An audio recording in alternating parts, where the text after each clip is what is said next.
Kelangkaan BBM dirasakan seluruh kalangan masyarakat di Kecamatan Weda, Halmahera Tengah. Mengisi BBM selalu mengantri seperti ini atau gimana? Nanti sekarang minyak lagi susah kan? Pencemaran akibat limbah pun mengancam tangkapan hasil laut nelayan. Mencari jauh-jauh juga setengah mati. Sedangkan pendidikan anak-anak nelayan hampir terabaikan. Pengen juga kembali sekolah lagi. Seolah belum cukup, rumah nelayan di pesisir pantai habis terkikis abrasi air laut. Airnya sampai masuk ke dalam rumah? Ya karena apa salah masuk dalam rumah itu. Saksikan sesaat lagi di Indonesiaku.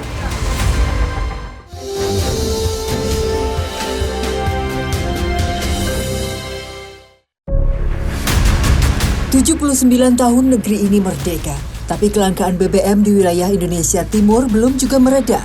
Itulah kenyataan yang masih ditemui di Kabupaten Halmahera Tengah, Maluku Utara.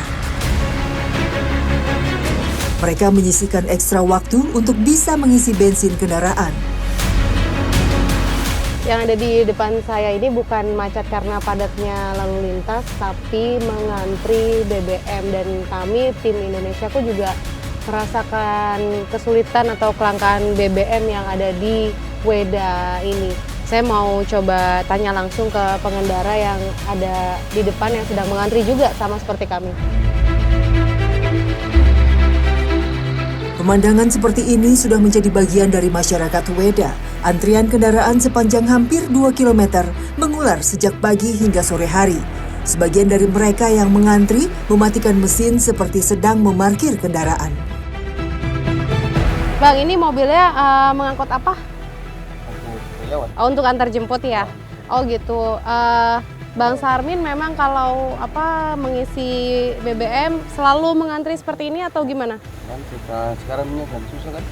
Oh gitu, selalu seperti ini. Berapa lama Bang kalau mengantri? Ya biasa dari jam pulang jam 9 sampai jam 9 lah. Oh gitu, tergantung juga datangnya bahan bakar minyaknya itu kapan ya? Oh gitu. Masuk tiap hari masuk cuma ngantri begini. Oh, Banyak kan? emang ada berapa SPBU di sini Bang? Oh gitu, jadi cuma buka satu-satunya nih SPBU se-Weda, se-Halmahera Tengah semua mengantri ke sini berarti? 2 jam ada Bang kalau ngantri? Lebih? Wow. Jumlah penduduk dengan ketersediaan bahan bakar di SPBU sangat tidak sepadan. Setidaknya lebih dari 10.000 penduduk di Kecamatan Weda, mulai dari mobil operasional hingga mobil pribadi, harus rela mengantri demi mengisi BBM kendaraan mereka. Satu tangki penyimpanan biasanya dapat menampung 10 hingga 60.000 liter untuk satu jenis bahan bakar. Namun, problem yang paling utama ialah pasokan bahan bakar yang selalu datang tidak tepat waktu. Di sisi lain, hal ini membawa berkah bagi pedagang kaki lima yang membuka lapak di sekitar SPBU. Isa misalnya, ia tercetus untuk jualan makanan karena melihat kondisi pengendara yang mau tidak mau harus bertahan di antrean. Mas Isa, memang biasa jualan di sini? Ya biasanya jual di sini, kadang kalau ada macet-macetan ya banyak turun beli gitu. Oh gitu. Karena ada macet pom bensin itu kan. Sempet jadi pengendara mobil ini sampai turun, sampai sempat makan batagor dulu sambil nunggu antrian BBM. Karena kelaparan kan udah panas-panas, cuacanya jadi panas. Oh gitu. Secara geografis, Provinsi Maluku Utara berdiri sebagai gugusan kepulauan. Hal ini menjadi salah satu faktor keterlambatan distribusi BBM di gerbang Indonesia Timur. Selain itu, kondisi cuaca juga menjadi penentu. Sebagian dari para pemburu BBM rela menginapkan kendaraannya di barisan antrean sejak hari sebelumnya. Bahan bakar minyak menjadi salah satu kebutuhan utama. Tak hanya untuk kendaraan bermotor, melainkan juga untuk mesin yang digunakan di perahu. Weda menjadi kecamatan dengan wilayah pesisir yang tersebar. Hal itu membuat tak sedikit warga yang menggantungkan hidup dengan pergi melaut. Kebutuhan BBM-nya milik Bang Ferdi ini kan untuk perahu, jadi menggunakan jerigen. Sementara kalau di SPBU ini tidak boleh mengisi bensin tidak dengan kendaraannya gitu. Jadi ya mau nggak mau, ini kebetulan di sepanjang SPBU juga banyak ya warung-warung seperti ini ada ya, yang menjual bensin. Ada juga dapatnya dari situ, beli di situ. Oh gitu, ya.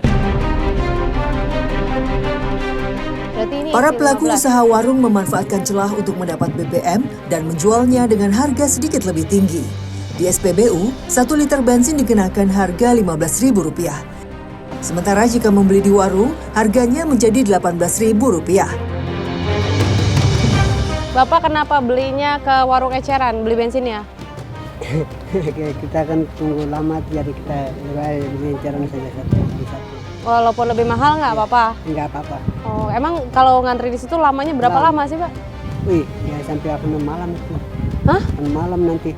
Sampai malam, dari sore begini. Kendala langkanya BBM dirasakan hampir merata di penjuru Provinsi Maluku Utara, seolah menjadi persoalan yang sulit diatasi. Hal ini pun menuai langkah antisipasi oleh pihak SPBU untuk membatasi pembelian.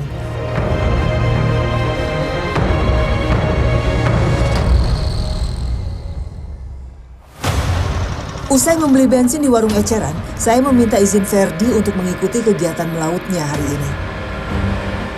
Kami bergerak ke desa Nusliko di Kecamatan Weda. Hampir 90% masyarakat di sini berprofesi sebagai nelayan. Sayangnya, hal ini tidak dibarengi dengan fasilitas melaut yang memadai. Nelayan desa Nusliko tengah mengeluhkan hasil tangkapan yang kian berkurang. Hal ini terjadi beberapa waktu ke belakang karena terindikasi faktor pencemaran lingkungan dari limbah pertambangan. Dampak pencemaran tersebut menimbulkan bencana banjir yang baru terjadi pada Juli lalu yang berimbas terhadap menjauhnya ikan di laut. Padahal, lokasi kawasan industri pertambangan terbilang lebih dari 30 km jika dijangkau via daratan. Namun tak dipungkiri, masih berada dalam satu wilayah kabupaten yang sama. Hal inilah yang membuat lokasi perairan mereka masih serumpun di lingkar Teluk Weda, tempat nelayan mencari nafkah.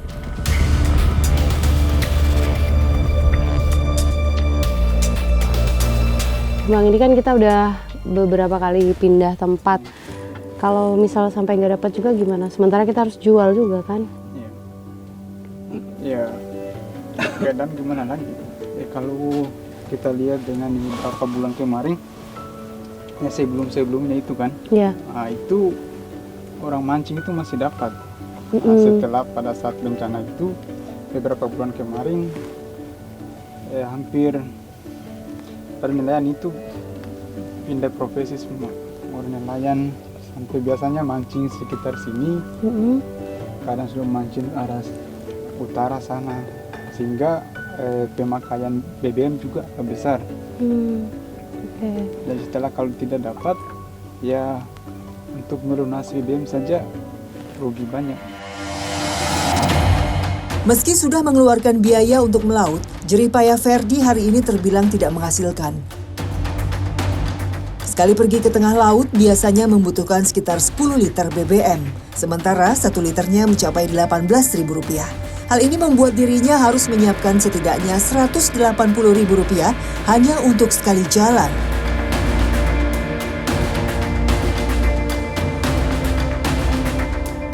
Selain mahalnya ongkos, nelayan di sini juga kesulitan akan tempat penyimpanan.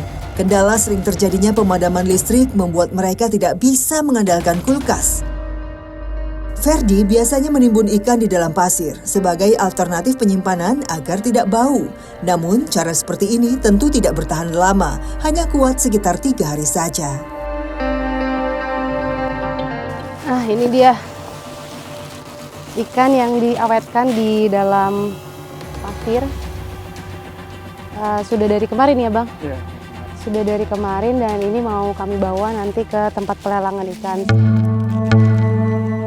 Pasir laut diketahui memiliki kadar garam yang bisa dimanfaatkan untuk membunuh bakteri pembusuk pada ikan. Cara seperti ini sudah digunakan sejak lama dan mau tak mau diterapkan kembali di era sekarang. Seharusnya, desa yang tergolong dekat dari pusat kecamatan bisa merdeka dari krisis aliran listrik. Namun kenyataannya tidak. Padahal, Kecamatan Weda menjadi sentra kegiatan ekonomi masyarakat di Halmahera Tengah.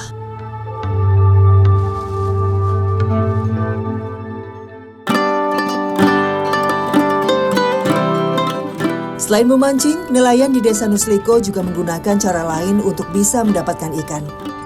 Pak Nus dan kawan-kawannya masih bertahan dengan cara menombak ikan dengan menyelam. Lokasinya masih di perairan yang sama, namun sejatinya mencari ikan dengan cara ini hanya dapat dijangkau di area Muara Telaga atau titik perbatasan laut dengan danau. Target ikan yang disasar yakni ikan layur atau sejenis barakuda. Dikenal akan melimpahnya endemik tersebut. Namun kini butuh waktu yang tidak sebentar baru bisa mendapatkan tangkapan yang sesuai. Karena sekarang ini kondisinya posisi ikan semakin menjauh ke arah tengah laut, sebagian masyarakat pesisir di sini akhirnya harus mencari ikan di area Muara Telaga. Meski sudah hampir seharian berada di area menombak ikan, Pak Nus dan lainnya belum mendapatkan hasil yang optimal. Sekarang Bapak ada kelompok nelayan nggak sih di sini? Dan tidak ada. Tangkapannya memang sedikit ini, Pak? Iya, hingga tuh mencari jauh-jauh juga setengah mati. Karena itu punya limbah. Limbah ya, ikan jadi jauh ikan. Ya, lagi-lagi pencemaran limbah perusahaan tambang amat dirasakan imbasnya bagi nelayan. Berada dalam satu perairan yang sama, yakni di Teluk Weda, membuat mereka terancam kehilangan sumber penghasilan.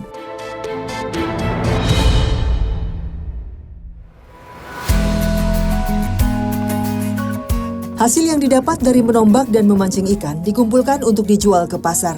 Dari Desa Nusliko butuh jarak tempuh sekitar 10 km. Pasar inilah yang menjadi satu-satunya tumpuan para nelayan di seluruh Weda untuk menjual hasil tangkapan. Setelah ditimbang, Ferdi hanya mendapat 2 kg yang setara dengan Rp60.000. Sungguh hasil yang tak sepadan. Terima kasih, Bu ya. Para pedagang pun mengeluhkan pasokan ikan yang justru datang dari Kecamatan Gane Barat dan jauh dari jangkauan pasar. Hal ini membuat para pedagang harus menunggu lebih lama jika ingin mendapatkan stok yang memadai. Pasar ikan ini termasuk baru ya, Bu ya, katanya ya? Ya, baru.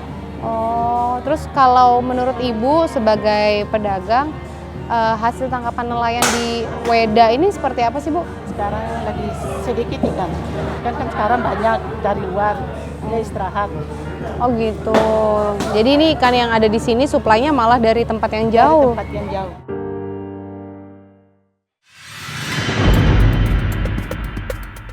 Di wilayah pesisir, pohon kelapa menjadi tanaman yang pasti ditemui.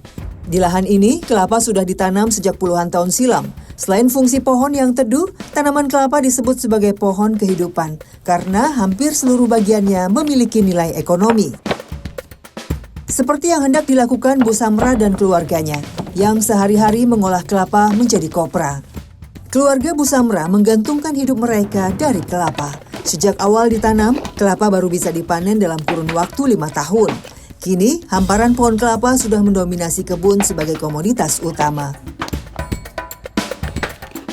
Yang diolah menjadi kopra itu kelapa yang tua atau yang warnanya sudah coklat. Nah, dalamnya itu dagingnya sudah pasti lebih keras. Jadi sekarang lagi dicongkel-congkelin untuk dikeluarkan isinya, baru dilakukan pengasapan. Dalam setahun, kelapa memiliki 2 kali fase panen. Lebih dari 5 karung kelapa bisa diolah per hari ketika panen. Di Kampung Payahe, rata-rata masyarakat berpenghasilan dari kelapa yang diolah menjadi kopra.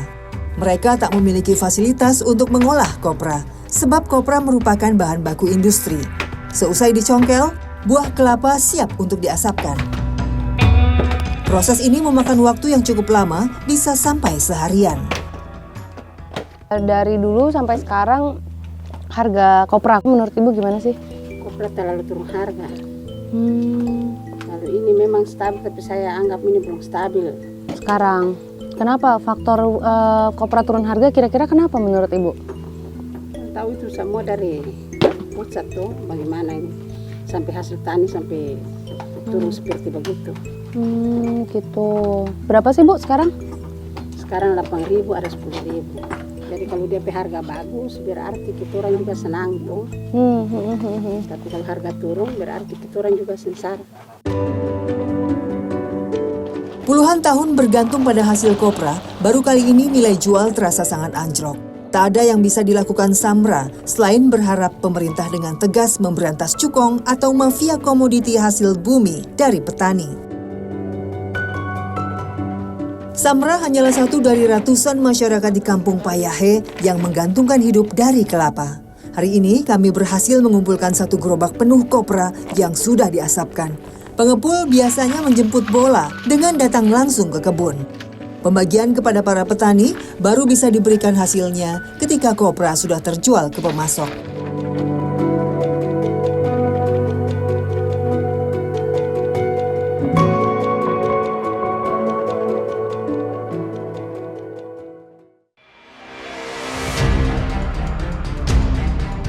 Berada di wilayah pesisir, fenomena abrasi menjadi hal yang ditakutkan oleh masyarakat Desa Nusliko. Sejumlah rumah bahkan sudah ditinggalkan oleh pemiliknya karena merasa was-was jika masih berada di wilayah dekat dengan garis pantai. Rata-rata mereka pindah ke desa tetangga yang jauh dari bibir laut. Namun, tak semua warga mampu untuk meninggalkan tempat tinggal mereka begitu saja. Hermanus salah satunya. Dirinya mengaku bertahan hanya dengan mengupayakan berbagai cara secara swadaya karena tak memiliki dana lebih untuk pindah. Kayu-kayu penahan ombak dibuat sekitar 8 tahun silam. Hal ini terlihat dari kondisinya yang sudah semakin memprihatinkan. Ini kayu pembatasnya mulanya terpasang di sini. Tapi karena semakin lama air semakin mengikis daratan, jadi berpindah lagi kayunya tuh ke sana dan itu semua swadaya dipasang sendiri gitu. Belum ada bentuk bantuan apalagi mitigasi untuk penanganan abrasi di sini. Hanya sebagian dari puluhan rumah membentang di garis pantai yang sudah terpasang tembok beton. Sisanya hanya bisa pasrah dan berserah. Tak ada alat pemecah ombak membuat mereka merasa sangat khawatir. Jika kondisi air laut pasang, pohon yang berdiri di pantai pun tak jarang tumbang. Jadi ini dulu dipasang tahun berapa kira-kira Pak kayu ini? Di tahun 2017 ini. Oh gitu, udah sekitar 8 tahun lalu. Jadi kayunya tuh dipasang sendiri di sini oleh pemilik rumah karena khawatir di sini nggak ada penahan atau pembatas air dari laut sehingga langsung ke rumahnya. Nah waktu itu berapa meter panjang yang dibuat kayunya nih Pak? Mengelilingi rumah? Mengelilingi rumah ini sekitar 15 meter. Oh, oke. Nah Pak pernah airnya sampai masuk ke dalam rumah? Ya pernah masuk dalam rumah itu. Pernah. Kekhawatiran menghantui sehari-hari. Itulah gambaran bagi sebagian masyarakat Desa Nusliko yang tak bisa berbuat apa-apa karena adanya abrasi. Pak Hermanus dan para tetangganya hanya bisa berharap suatu saat ada tindakan preventif dari pemerintah daerah agar bisa mengatasi rasa khawatir mereka.